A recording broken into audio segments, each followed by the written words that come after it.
వాక్యాల్ని మేము ఖండిస్తున్నాం. ఏ రూపానంటే ఆ రోజు టీడీపీ జిల్లా తెలుగుదేశం పార్టీ కార్యాలయం విషయంలోనూ శంకుస్థాపన విషయంలోనూ అతను మాట్లాడిన వాక్యాలు ప్రతిది కూడా ఒక ఎస్సీ పరంగా, అంటే దళితులు ఈ యొక్క స్టేట్లో 60 లక్షలు ఉన్న వాళ్ళు కూడా బాధపడే పరిస్థితికి అతను మాట్లాడాడు. ఎందుకంటే ఒకటి, రాజకీయం నేర్చుకోవాల్సింది నువ్వు ఫస్ట్. ఒక సభలో ఏం మాట్లాడాలో ఒక ఎంపీ గారిని అనేది నువ్వు జ్ఞానంగా తెలుసుకో ఫస్ట్. ఎందుకంటే చంద్రబాబు నాయుడు గారు అతను రాజకీయం అనేది లేకపోతే ఎంపీ సీటు ఎలా ఇస్తాడు? First point. రెండోది, అత్యున్నత ఉన్న పార్లమెంట్లో ప్యానల్ స్పీకర్గా ఎలా ఇస్తారు? మరి అంత జ్ఞానంగా ఉన్న వ్యక్తి ఉండబట్టే కదా ఐపీఎస్, ఐఏఎస్, ఐపీఎస్, తర్వాత డీజీ ఇలాంటి ఎన్నో పదవులు చేసి అలాంటి వ్యక్తిని నువ్వు అట్లా విమర్శించడం అనేది మంచి పద్ధతి కాదు. డెవలప్మెంట్ విషయం వచ్చేసరికి దాదాపు అతను తీసుకున్న ఎప్పటి నుంచో ఎంతోమంది ఎంపీలు చేసిన అభివృద్ధి చూసుకోండి.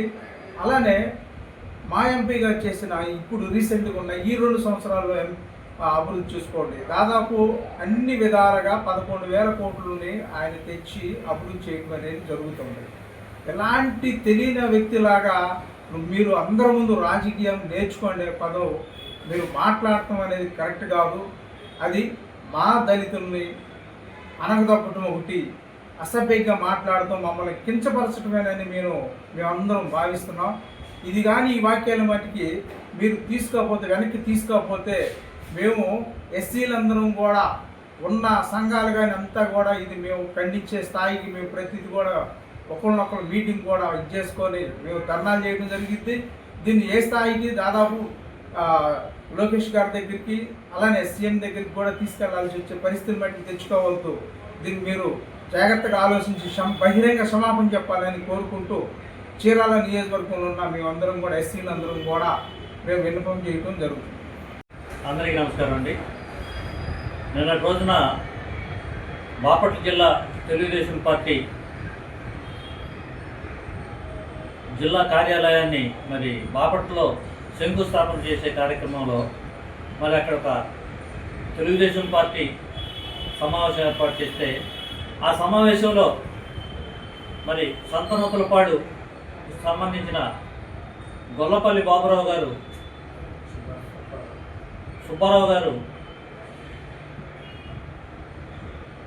మన బాపట్ల పార్లమెంట్ సభ్యులు తెన్నేటి కృష్ణప్రసాద్ గారి గురించి మరి అనకూడని మాట ఒకటి అన్నారు. కృష్ణప్రసాద్ గారికి రాజకీయాలు తెలియవు, అది నేర్చుకోవాలి అని మరి ఆ సమావేశంలోనే మాట్లాడారు. మరి అనుకోకుండా పదాలు వచ్చినాయా లేతే అనుకొని మాట్లాడారో మాకైతే అర్థం కావట్లేదు. బాపట్ల పార్లమెంటు నియోజకవర్గం ఒక ఎస్సీ నియోజకవర్గం అన్న సంగతి బాబురావు గారు మర్చిపోయినట్టున్నారు. ఒక ప్రజల్లో ఎస్సీ నియోజకవర్గంలో ఎవరైతే శాసనసభ్యులు కానీ పార్లమెంట్ సభ్యులు కానీ ఉన్నారో వారు డమ్మీలు, వాళ్ళని ఆడిస్తుంది అతని సామాజిక వర్గం వాళ్ళు అని ప్రజల్లో ఒక మెసేజ్ పోతుంది.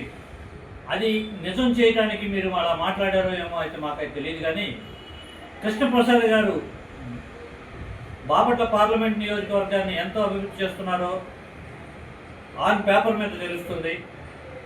మరి అభివృద్ధి చేయడంలో రాజకీయం నేర్చుకోవాలా, లేదు అక్కడ వ్యవహారాలు ప్రజల్లో తీసుకెళ్లకుండా ఉండటానికి రాజకీయాలు చేయాలో అర్థం కావట్లేదు.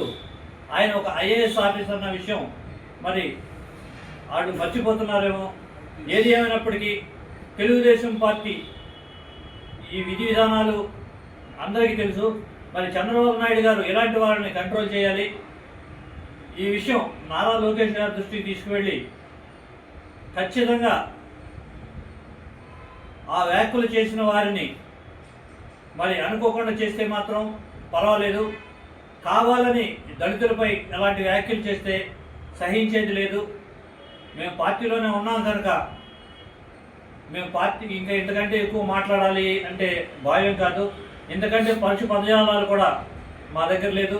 ఎందుకంటే ఖచ్చితంగా తెన్నేటి కృష్ణప్రసాద్ గారు బాపట్ల పార్లమెంటు నియోజకవర్గాన్ని ఎంత అభివృద్ధి చేస్తున్నారు, ఎంత అభివృద్ధి పదంలో తీసుకెళ్తున్నారు అనేది తెలుసు.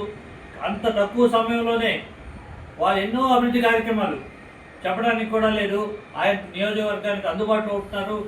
ఎలక్షన్లో అనర్గళంగా మాట్లాడగలిగే దమ్మున్న నాయకుడు ఆయన. ఒక ఐపీఎస్ ఆఫీసర్ అయినటువంటి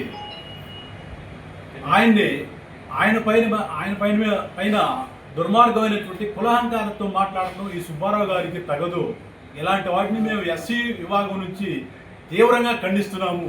రెండవసారి ఎలాంటి మాటలు మాట్లాడేటప్పుడు ఆచితూచి మాట్లాడమని ఆయనకి హితవు పలుకుతున్నాము. సభ్యతా సంస్కారాలు నేర్చుకొని అలాంటి ఐపీఎస్ ఆఫీసర్ని ఇలా దూషించడం అనేది క్షమాపణ చెప్పాలని మేము కోరుకుంటున్నాం.